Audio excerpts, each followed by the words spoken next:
Path.chmod 00755 silently does nothing on Windows. No error, no warning.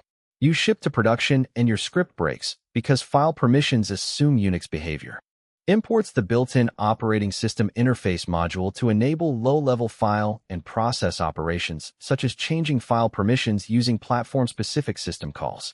Imports the path class from the pathlib module, which provides an object-oriented interface for file system paths and operations, enabling more intuitive file path manipulation.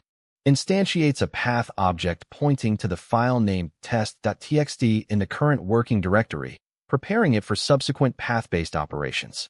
Invokes the touch method on the path object, which creates an empty file named test.txt if it does not already exist, or updates its access and modification timestamps if it does. Starts an exception handling block that attempts to execute the next statement safely, specifically designed to catch platform-specific incompatibilities with pathlib.chmod. Tries to set file permissions on the existing test.txt file to 00755 using the pathlib Path.chmod method, which translates to platform-specific system calls for modifying file mode bits. Catches the specific exception not implemented error that may be raised when pathlib.chmod is called on platforms where the underlying operating system or Python runtime does not expose permission control via this interface.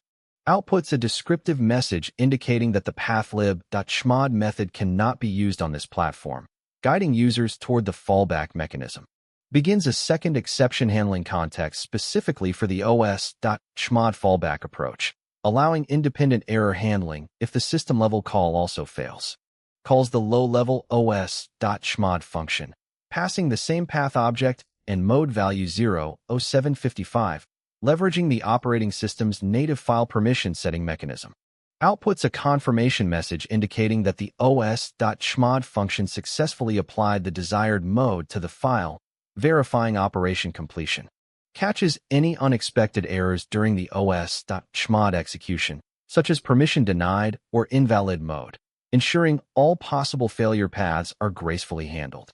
Reports the specific failure reason encountered when attempting to set permissions using os.chmod, including the exception message for diagnostic clarity. Use os.chmod in a try/except block when you need reliable cross-platform permission handling. Don't trust pathlib.chmod alone. Subscribe for daily coding videos that cut through the noise and deliver real engineering clarity.